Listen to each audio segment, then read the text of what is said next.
We're nearing the end of our sermon series. We're not at the end yet, but we are nearing the end of it. We have been talking about the deep so far this year, and we've been looking at how God desires to have an ever-growing, ever-deepening relationship with you, his people. We're examining 5 practical practices that answer the question, how deep will I go? In my relationship with God, am I going to be satisfied with where I have been, or am I going to try to go as deep as I can? In my daily walk with him, am I going to be satisfied with sporadic encounters with him, my Sunday morning experience with him? Or is this everyday, ever-deepening pursuit of him going to be my lifestyle? When you are in the deep, you know this for a fact, that there is nothing that compares to going deeper in your relationship with Jesus. There is nothing like it. The question is, though, are we willing? Are we willing to go wherever it takes us to go into the deep? Are we willing to do whatever it takes us to be able to go into the deep? And that's what this series has been, developing the disciplines that will take us closer to him. Our first week, we examined the importance of the Word of God in our life. We looked at needing to love the Word and live the Word. You just don't read the Word. You got to do what it says, like what James says. And then we also need to learn the Word.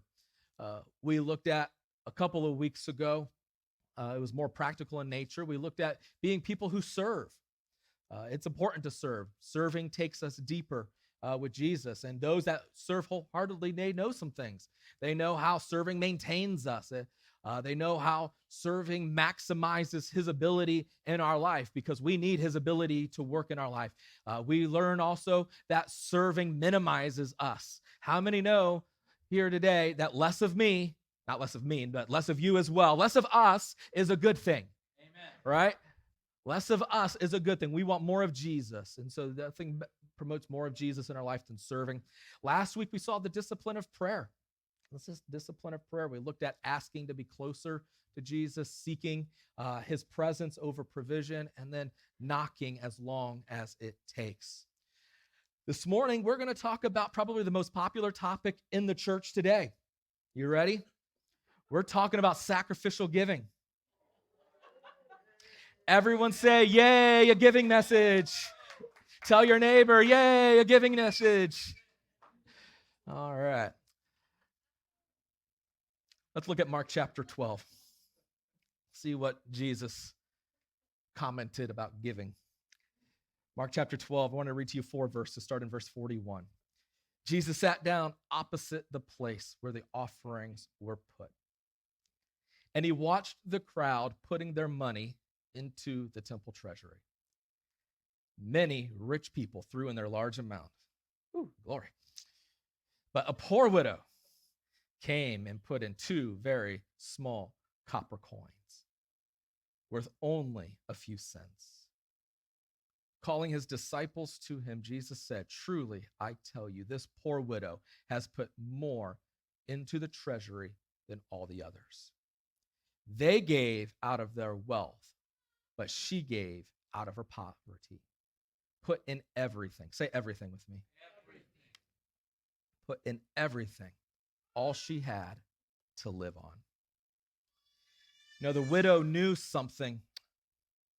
She knew something that I'm going to tell you right away. I'm not going to wait till the very end to tell you. I'm going to tell you right away what it is that she knew. She knew that it's more than the cash. It's more than the cash. Let me pray this morning. Father, thank you so much for your word today. Father, I thank you for even challenging words like what I believe this might be this morning. Father, I pray that you allow your people to hear it as you would want them to hear it. I pray, Lord, that your people would receive it as you desire them to receive it. And Lord, I pray that we would all put it into practice as you intended us to put into practice. In Jesus' name, amen. Let me ask you a question today. How do you feel about the topic of money in church? How does it make you feel? Does it make you feel uncomfortable or maybe unsettled? Does it make you feel angry or agitated? Is it exciting to you? Maybe it motivates you. Maybe you enjoy the topic. Are you indifferent to it? There's a lot of different emotions that might be going through your mind when you hear that we're going to be talking about money. Well, let me put your mind at ease this morning. This is not a message about money today.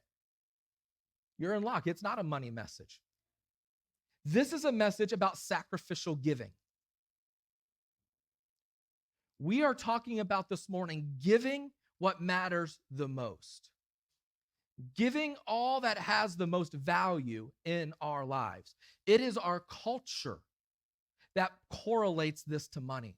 When we box in this topic of sacrificial giving into this must be this high to ride kind of concept, that sacrificial giving only occurs when I'm giving money, or it's only truly a sacrifice when I'm giving tens or thousands of dollars a year kind of thing. And anything below that threshold, it's just stingy, or I'm just holding on.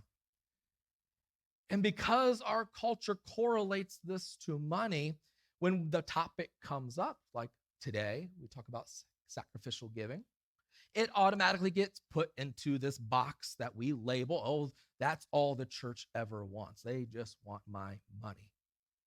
When in fact, it's God who is asking, will you go deeper than what your flesh deems worthwhile by giving in a way that hurts? There is a difference between giving tons of money and sacrificial giving. That's the point that Jesus is making in Mark chapter 12.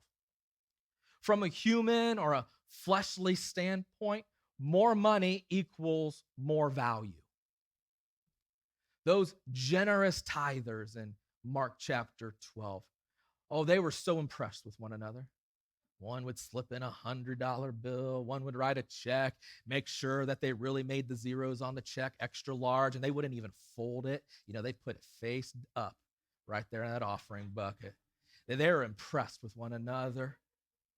I'm sure the synagogue leaders, they're impressed with those generous gifts. The one person who wasn't impressed was Jesus. As he watched one person after another, there's a giving tactic for you, just having someone watch you give. As he watches one person after another put in large, extravagant gift after another, I imagine his heart gets heavier and heavier, waiting for someone to truly make a sacrifice. And then it happens. This poor widow, she comes by with these two small pennies, these two small copper coins, 2 coins that literally make no difference at all in the bottom line of the ministry she's contributing to. It doesn't help with payroll. It doesn't help with the insurance. It doesn't help with the utility bills. It doesn't help in any way, shape, or form. It is literally the smallest thing, but yet Jesus describes the act as more than anyone else had done. And he just takes the opportunity and he performs this complete paradigm shift of our understanding of what true sacrifice is. He says more money does not mean more sacrifice. He says in God's eyes, the quality of the sacrifice always outweighs the quantity of the sacrifice. The goal of our message this morning is not to guilt trip you into giving more. The goal of our message today is to help you to be closer with Jesus by becoming a sacrificial giver. Tell your neighbor it's more than the cash. We're not called to give money in the church. We're called to give sacrificially towards the advancement of the gospel in our world. It's not about tithing or cheerful giving or whatever argument you've maybe heard before. It's about giving until it hurts. Jesus said in Matthew chapter 16, verse 24 and 25, whoever wants to be my disciple must deny themselves and take up their cross and follow me. For whoever wants to save their life will lose it, but whoever loses their life for me, they will find it.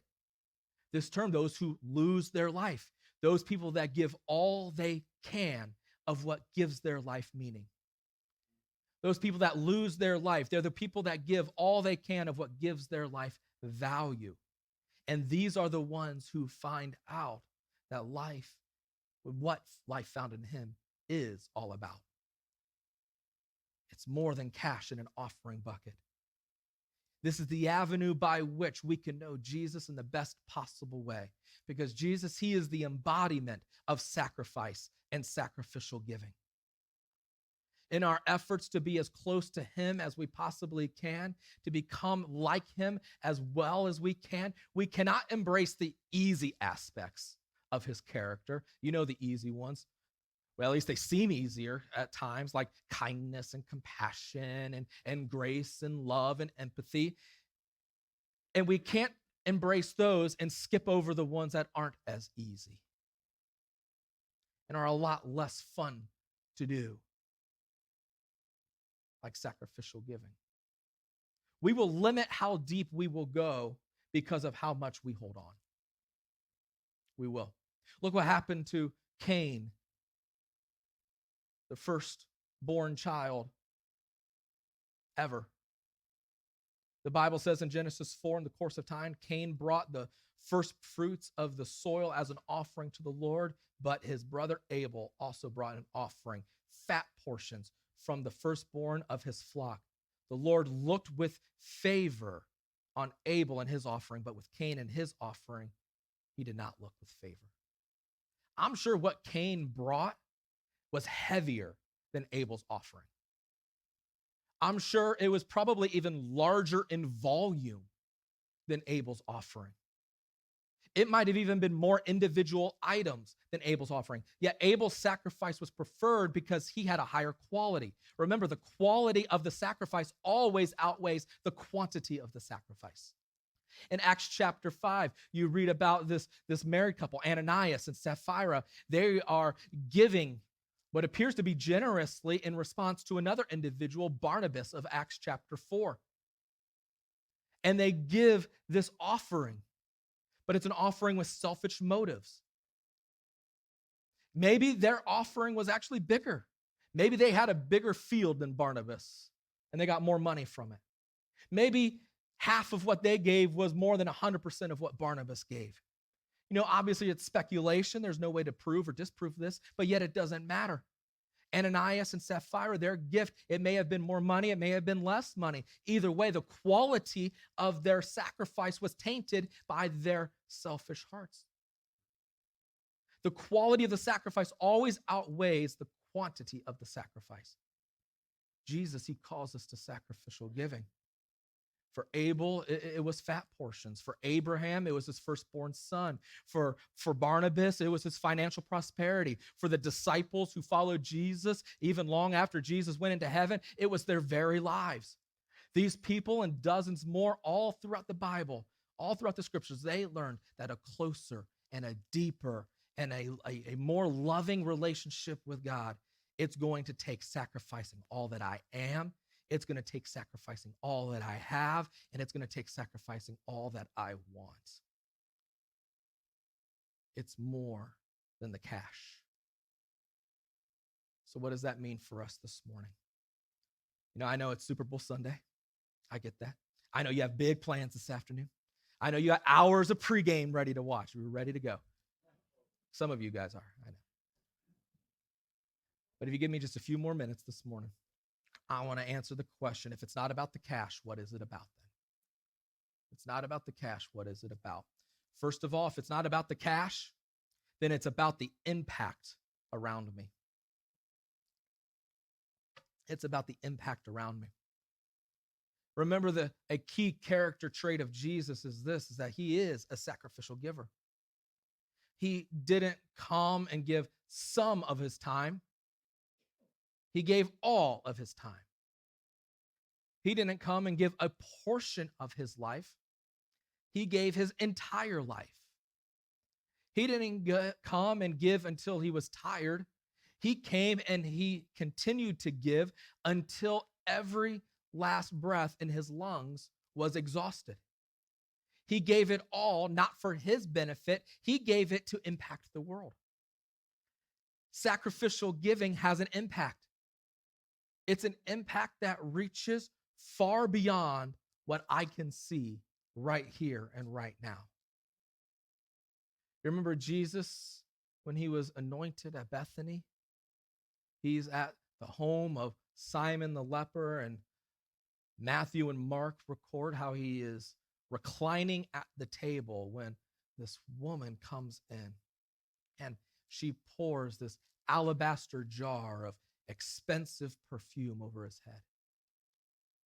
The Gospel of John notes a couple other details about the encounter, how she takes that same perfume and she pours it upon his feet as well. And then she gets down next to his feet and she begins to wipe his feet with her hair. It's such a beautiful act that Jesus said was describing his body for burial, but it's this sacrificial act as well. It's not this even $100 bottle of perfume that you'd get at a department store. This is literally thousands upon thousands of dollars in value. It's a year's wages. And so when the treasurer of Jesus' ministry, Judas Iscariot, he exceeds what is in his mind the waste. He protests, oh, this could have been sold and so many people could have been fed because of this. But yet he's not consumed or concerned literally about the poor people that could have been fed. He's more concerned about his own greed that he could have kept on reaching into the treasury and into the ministry bank account and helping himself too. For Mary, this bottle of perfume, this alabaster jar, it's possibly a dowry that she would have had for her wedding day. And it's everything she has to offer. It is literally her 2 pennies that she takes and she puts it at Jesus' feet. Yeah, it's worth a lot more than the widow's gift in the synagogue, but it's still everything that she has. She keeps nothing for herself. She gives it all. And how does Jesus respond? Matthew 26:13. Truly, I tell you, wherever this gospel is preached throughout the world, what she has done will be told in memory of her. Mary never would have thought that we would have been talking about her 2,000 years later on Super Bowl Sunday, February the 12th, 2023. But her impact and her sacrifice has impacted the world. Countless people and countless situations that have been impacted and will continue to be impacted until Jesus' return. It's such a beautiful example of what sacrificial giving does. It impacts the world in ways that I could never begin to imagine. At our church, we really stress the importance of missions giving.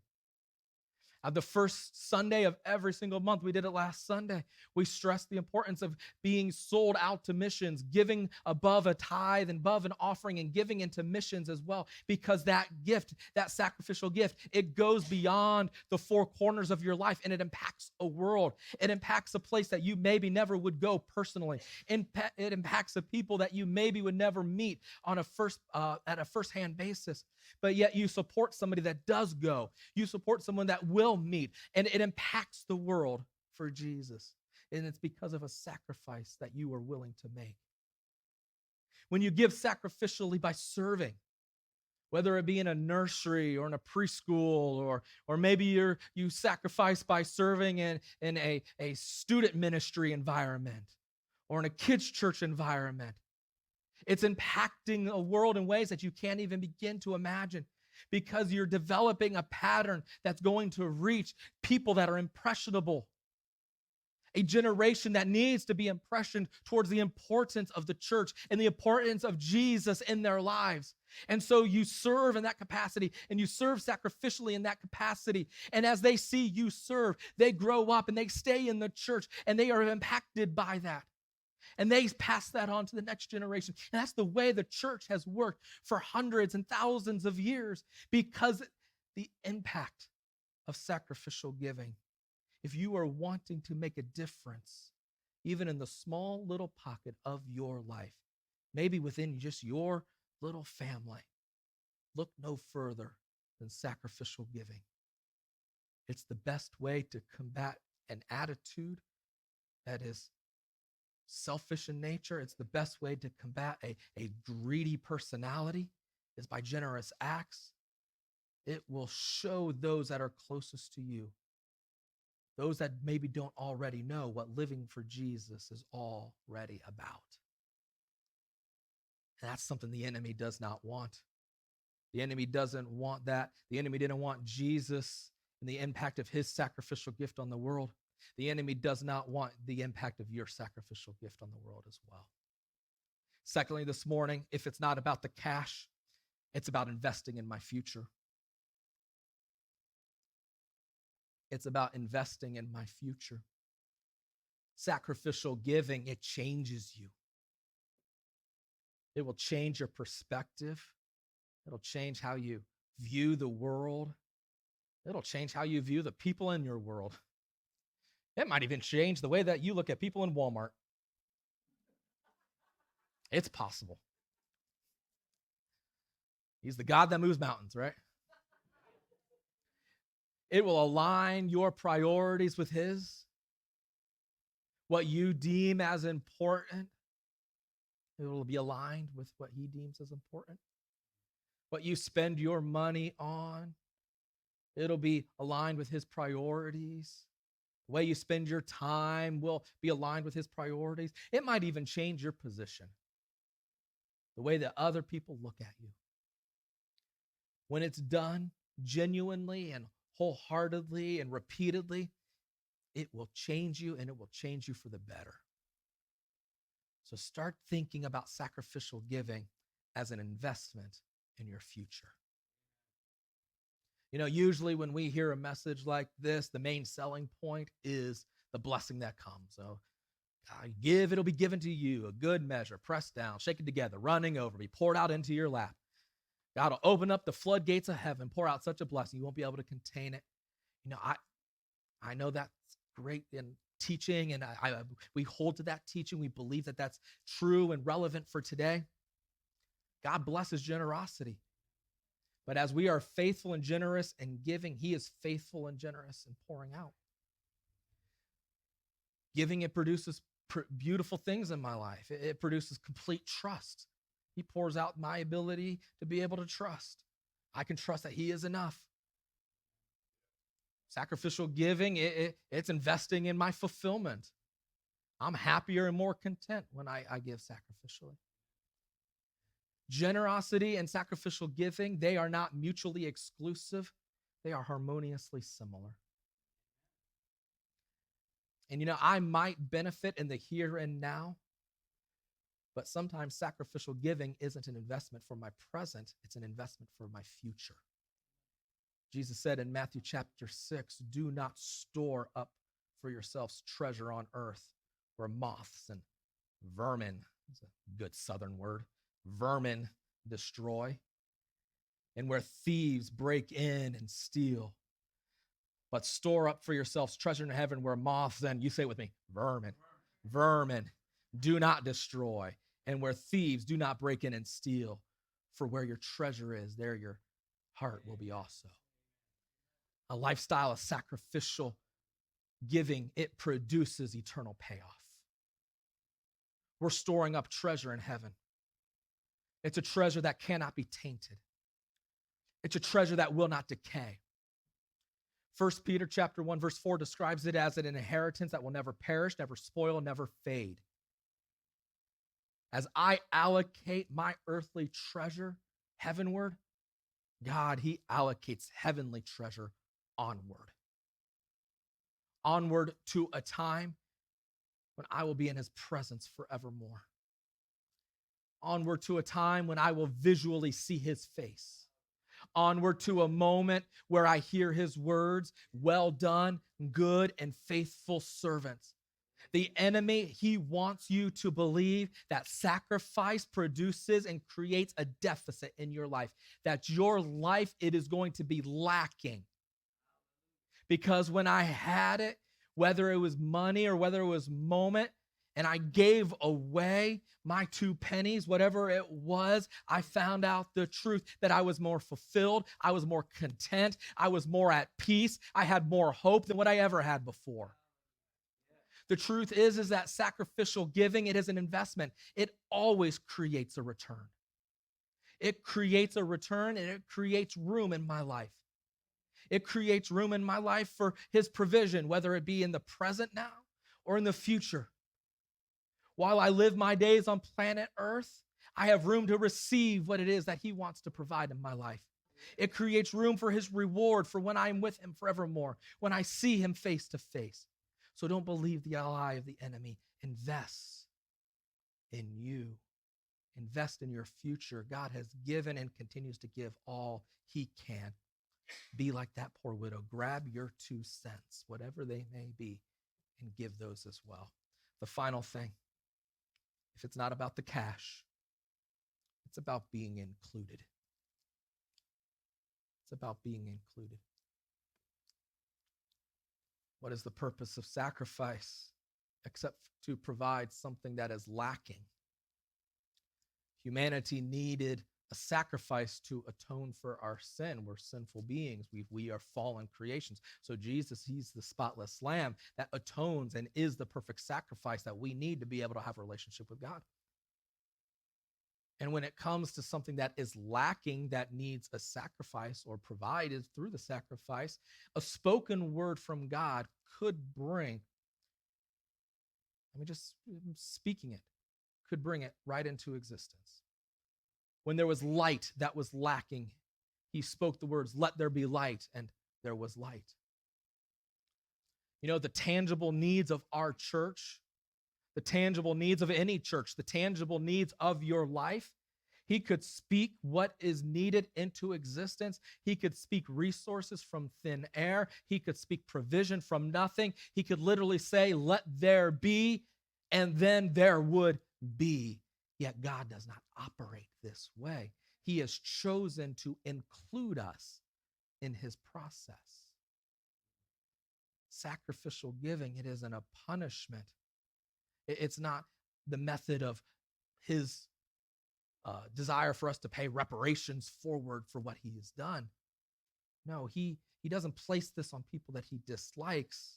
He's not sitting on his throne cherry picking you this morning. Oh, you need you need to give this morning. You need to be a sacrificial giver today.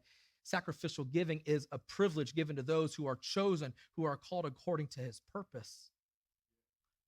It's being included. He has chosen us, foolish and as flawed as we are, to be instruments of his provision. You know, if we saw an increase in our financial bottom line as a church as a result of a message like this, I don't want to be lying to you. Yeah, I'd be happy. What pastor wouldn't be happy about that? But that isn't the goal of today's message. I see the litmus of determining the success or failure of this message is, how do you view yourself afterwards? Do you see yourself as a partner? Will you see yourself as included in something greater than you? An investment partner with the one whose investment opportunities change the world. An investment partner with the one whose investment opportunities change me. 1 Corinthians 3. So neither the one who plants nor the one who waters is anything, but only God who makes things grow. For we are co-workers in God's service. You are God's field, God's building. Sacrificial giving, it's a partnership. As I pour out the best that I can do, the sacrifice of planting, the sacrifice of watering, giving the best that I possibly can for him because I am his and I am his partner, God pours out the best that he can do.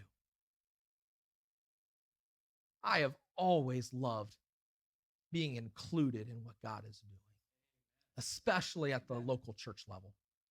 I've always loved it. There was a time when I was in high school, our church was going through a building program. We were There was a bowling alley in our town that had burned, had a fire in it, and the church bought it and was gutting it and renovating it into a church. And I remember going and the sacrifice of after school going, and maybe it was a sacrifice for me, maybe it was more of a burden for the people that were there that knew what they were doing, because I would go there and I tried to help sand drywall, probably making bigger problems than what it was worth, But it was so fulfilling. I love being included. As a young adult, right here in this church, I remember the days I'd work down there at Inn on the Lakes, South Sebring. I'd have that terrible 3 to 11 shift. I hate the 3 to 11 shift. It's the worst shift out there. It's almost worse than all night. It's terrible. But I'll tell you what, it was great for wanting to be included in what God was doing here at our church, because I would come and from like 9 till 12, or maybe if I wanted to push it 1 o'clock, I'd come and I'd be involved in what was going on here.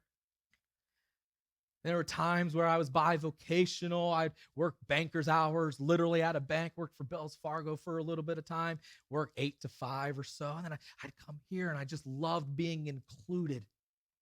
I love being included in what God's doing, especially at the local church level. A couple years ago, when we stepped away from here and we moved out of the area and we were attending a church, I tried for a couple of months to not be included. It was the worst experience of my life. I hate not being included in what God's doing. I love that this is what I get to do as a profession. I can't imagine doing anything else. I can't imagine being satisfied in any other way. Over the years, the gift that I have brought has changed, but the sacrifice never has. That's what he wants to do in you. Over the seasons of your life, over the years of your life, that sacrifice, it's never going to be easy, but it might never be the same. But each and every time, he's going to take you to a new level. He's going to take you to a new spot, and it's a spot where you are included in what he is doing. You can have that. There's nothing like it. But there must be a sacrifice. There must be a sacrifice. Every relationship comes with a cost. Every relationship comes with a cost. Free relationships aren't relationships. You cannot walk with God and not sacrifice something to him. It's easy to lose interest in a God that we're not invested in. It is. Now, a few weeks ago, I read to you this little quotation that I had found on some website somewhere, and I said you might hear it again. Well, here it is. Resisting always involves our will. It's human to resist. We are averse to change. We oppose things we don't understand or we don't like. And we run against God when he requires faith, when he requires risk, or he requires sacrifice. Jesus, he's not looking for a portion of you this morning. He doesn't want followers that are divided between what they want and what they believe Jesus wants for them. He doesn't want the appearance of quality camouflaged by quantity. He wants it all. It's not about the cash. It's about those pennies. It's about those pennies. It's about sacrificing my everything. Maybe it looks like my money. Maybe it looks like my time. Maybe it looks like my hopes and my dreams. Maybe you have big plans for the rest of your year this year. Maybe they need to be summed up and kind of compiled into these 2 pennies. Maybe it's about your security and comfort. Maybe it's your peace and calm that he's asking. It's more than the cash. It's about the position of your heart today. It's the position of your heart. Do you want to go deeper? If the answer is yes, it's time to pick up the pennies and totally surrender. In the deep, I must release. I must release all that I'm holding on to. I must release the things of earth that I'm holding on to because I can't hold on to him and the things of earth at the same time. I have two options. If I hold on to me, I'm going to stay right where I'm at. But if I give it all, I'm going to go deeper and deeper and deeper. And it will be worth it. This morning, if you would bow your heads and close your eyes with me today.